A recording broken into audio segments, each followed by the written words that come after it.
are Confessional Magazine, and this is More to the Story, brought to you today by Iris and Bo, whose toner helps keep my laugh lines in check, because you never know what our guests are going to say. Visit irisandbo.com today and use code CONFESSIONAL for 20% off. So much love in this heart of mine. Hello, everybody. Welcome to Confessional Magazine. I'm Taylor, and today I am here, and I'm so excited to introduce you to Harper Starling. Thank you so much for being here today, Harper. Thank you so much for having me. I'm really excited. Of course. So Harper is an amazingly talented musician, songwriter, and she also has Tourette's, which I don't want to say like she has Tourette's, like it's like some negative thing, because it's not. It's just part of who you are, and there's just so much beauty and joy that's going to come out through your music and all this. So I just can't wait to get to know you a little bit better. So Harper, how did you first get into the music industry? Well, without going into so many details, the documentary life, really it started happening back in 2014. I was going to school for something completely different, kinesiology of all things. And I heard Lady Gaga perform at Summerfest in my hometown. And that was the night that I knew. And I switched it. And I told my parents, this is what I'm gonna do. And they were like, all right, we support it. Here we go. Long story short, I eventually got the choice from Wisconsin to move to LA. And I was like, yes, warm weather, we're going for it. And that's kind of where it started. And now you're just out in LA and you're doing your thing. And this is just, I mean, that takes a lot of courage to move, you know, to just decide to go for it. So what has your support system been like with having this distance between like you and home and starting in a new city? It definitely was hard at first, just because I moved out here not knowing anybody, friends, family, no one was around. And eventually I found my footing, and I was very blessed to surround myself with people that loved, supported me, and especially music-wise, I got very fortunate a year ago to meet my manager, Cindy Valentine, and I'm just so grateful to her. Yes. So let's start like back at the beginning of your journey then. So you were diagnosed with Tourette's at the age of 8. Yes. I believe. But then what was that like for you before you found like the musical outlet? At first, when I was diagnosed with Tourette's, we didn't actually know that specifically was what that was. I just started getting tics. They were pretty severe, and a lot of hospital visits, them trying to figure out what exactly it is that I have. And all I knew, and you know, as it's scary for a kid to go through something like that, and they don't understand what's going on. And all I knew was that whenever I was dancing or singing, it like somehow disappeared. I have no idea. I still don't even know to this day why it does. But that just kind of became my outlet, and it kind of made me feel, I don't even want to say whole, but just, and not normal, because, you know, it's still me, it's a part of me, but it was very peaceful, I guess. Or like freeing. Just, thank you. That's to be able to like, you know, just be your genuine true self, and not that the Tourette's isn't part, because the Tourette's is part of who you genuinely are, but you found this sort of like freeing moment and beauty. Outlet. Yeah, that was a beautiful way to say it. Thank you for that. But yeah, that's really what I felt, and it just kind of became second nature to me to just be performing, and my love of it grew. And so really, in a way, I guess I have Tourette's to thank for bringing me to where I'm at today and able to like pursue my passion and my dream. I mean, what an inspiration for like so many other people, because I'm sure there are many people that are even undiagnosed with this, but can look to somebody like you and is like, like, you know, you kind of like find your thing, and like it made it all just dropping things. It's all and you just kind of like made it your own, but that also is just like such an inspiration for other younger people that might not know that this is what they're even dealing with, but you can find joy through motion and music.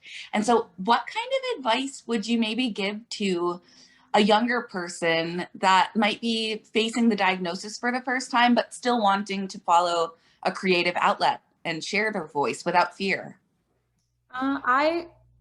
If I was to give advice, ooh, I'm looking back at when I was 8 years old on what I would have loved for someone to give to me. It's okay. Everything's going to be okay. This is a part of you. Don't shy away from it. Embrace it, because it's going to, in the end, be a beautiful, beautiful like opportunity and learning experience. I guess maybe that's what I wanted to hear as a kid, is you're going to be okay. This is all okay.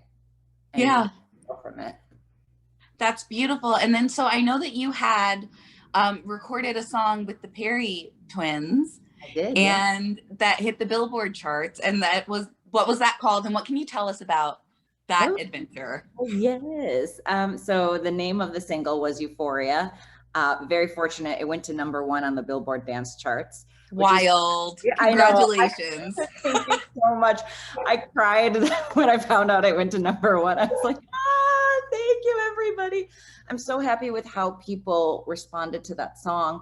Really, the purpose of that song was the feeling you get when you finally let your fears go. You feel the sense of euphoria. Mm-hmm. And that was, what it was like when I was a kid, when I finally accepted and let go of this stigma, I guess, behind what I had. And it was, as you said, it was freeing. I just happened to think of the word euphoric at the time. Yeah, no, absolutely. But yeah, that was what that whole song entailed, and it was beautiful the way it all came together. Yeah. So, what is the writing process for you like? Do you dig into your emotions first, or are you more of like a beats first person? Because there's like a different group of people.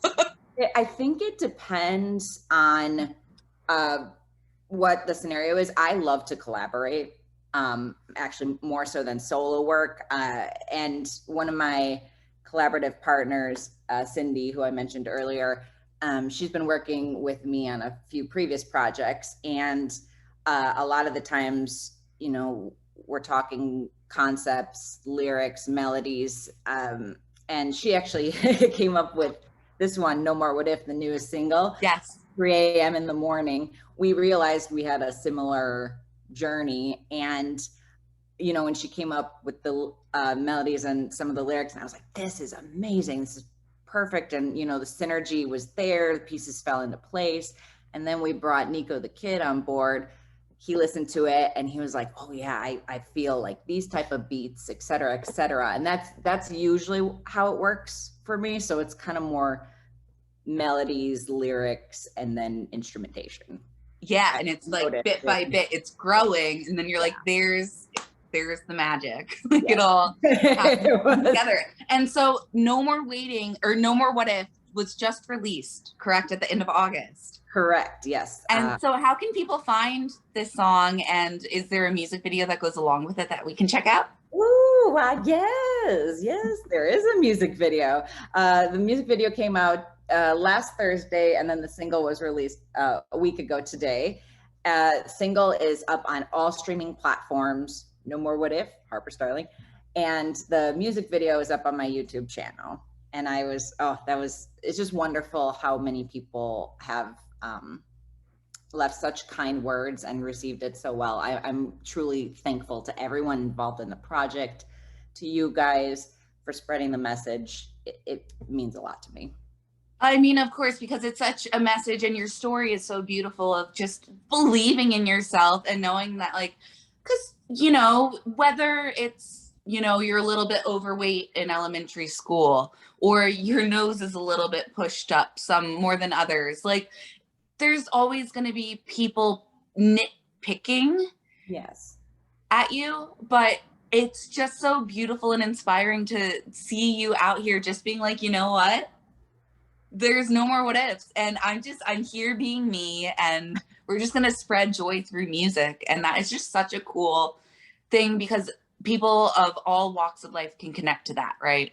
Exactly. Thank you. You really picked up on the message.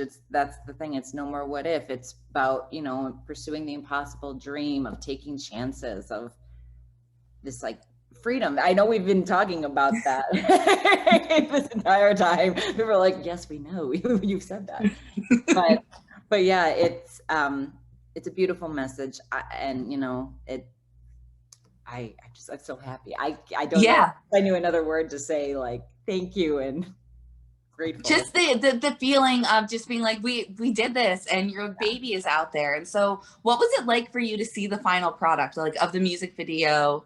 Like what, sitting there and watching it for the first time yourself, what, if you could describe it in one word, what would that be? One word. I'm trying to think of just one word. I know, one word. I know. I'm like, wait. I would say proud. Proud. It showed my journey. It's really a documentary of my life, of Cindy's life. And we brought in the Midwesternisms into the thing. If people pause, there's a resume. You're looking at like professional cheese eater, things like that. Yes. It's cool because this really happened. This really happened. Right, because you're in Wisconsin, right? You were in Wisconsin. I just went to Minnesota for the first time, but we did go across the border to Wisconsin specifically just to get cheese. And this one place has like little cow sprinkles and ice cream. And I gotta try that when I go home next. I'm like, already. So I totally get it that like but you're just like sharing genuinely your story and your truth and your journey. And that's just going to make so many people be able to connect to this so much more. So again, how can people find you on social media and to just follow both your music, but also you and your journey? Well, so www.harperstarling.com is my website. And that has all different updates on it. And social media is at Harper Starling, exactly how it's spelled. Perfect. So I do always like to ask this question, Harper. So within 5 years or around 5 years, both personally and professionally, where would you like to see yourself? Because I want to check that. Ooh, oh, yes. So professionally, so I call these like my bucket list things. Professionally, 5 years, I would love to be headlining a world tour. I would love to headline Coachella, win a few Grammys. And on a personal note, I would love to get a hug from Lady Gaga. That would be great. It'd be the world. And right? I'm just like, send it out to the universe. Thank you, my queen. I love you. And also, you know, my celebrity crush, Enrique Iglesias. He's a fine looking man. If he could play my love interest in like a music video, I would be very happy. I don't think I would know what I would do if he was right next to me. I'm like picturing this and I'm already like futuristically excited for you.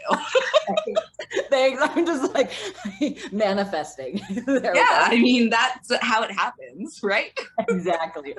I got to put it on my vision board. Yes.